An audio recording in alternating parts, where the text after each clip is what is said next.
It's about Friday at noon with an update from the EOC Emergency Center and Ron Mattiussi, the EOC Deputy Director, on this day. Let's talk about the latest lake levels and what we're looking at now.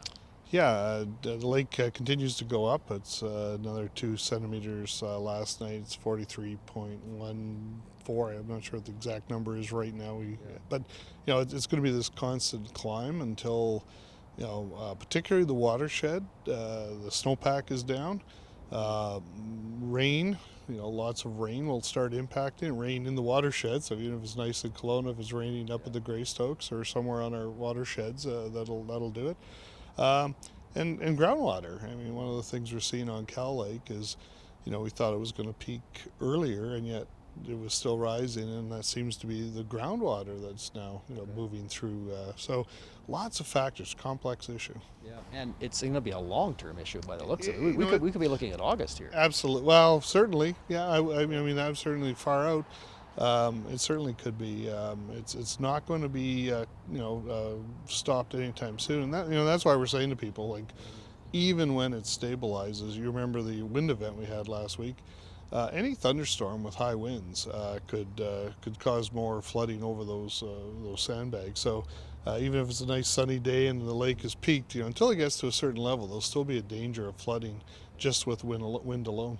What's the immediate concern for the next few days? With the weather forecast, maybe touch on that a little bit. The rate of melt seems to be fairly constant. We fluctuate. It's high.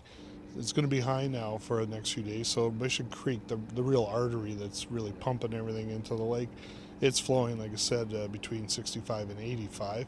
So that's a worry because we could handle that. But if there's a big rain event and it starts pushing over 100 cubic meters per second, we're every time it gets close, we actually have people there monitoring. We have an alarm system on the bridge if it comes up, and that'll be an area. That area is on alert, and so that area is just being constantly monitored. Wildfire guys are doing their best sandbagging, and if they see an area that's weak, or they're actually repacking. So a lot more sandbagging happening every single day, particularly along Mission Creek, because it's a high flowing creek and very dangerous. If I could just say, I saw some people kayaking on it the other night, and that's just an incredibly stupid thing to do. The creek is the water's cold. There's a lot of debris in the lake, and the rescue would be very, very difficult because, as you could, by the time the rescue boat got in, it would be very difficult. So, for God's sake, stay away from Mission Creek. So that's what we'll continue to monitor, and really rain. It's looking like a good weekend. We're not hearing that, but this is June. The hotter the day with the moisture that's out there, we could easily have a thunderstorm. Thunderstorms have lots of rain in one area and winds. So it doesn't look like it'll be bad for that this weekend, but June is a rainy month. You mentioned the behavior of people, and for the most part, we've seen some pretty good behavior. We've seen Oh.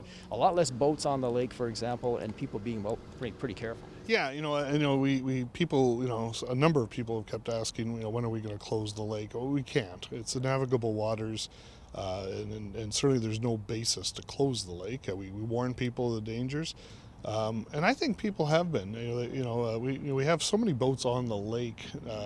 Have potential to access the lake. Like, some people have asked about closing the boat launches, but it's a drop in the bucket. I mean, we have 650 boats just in the yacht club that can access the lake at any point in time. So to close a boat launch would be a drop in the bucket. So we've used education, and we've appealed to people that A, it's dangerous, and B, it's not very neighborly. And I, from my observation and from the people that, yeah, every once in a while there's somebody that's, ripping down the lake, but by and large there's not a lot of boats on the lake, and the ones that are out there, are just going and enjoying the day. I think are respecting that.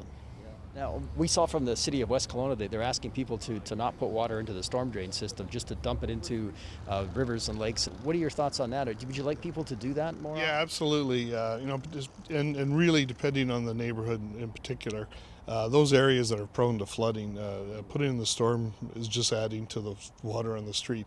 We've seen some people that have been pumping to get onto the roadway in those areas. We're asking them, if you have access to the lake, pump it into the lake.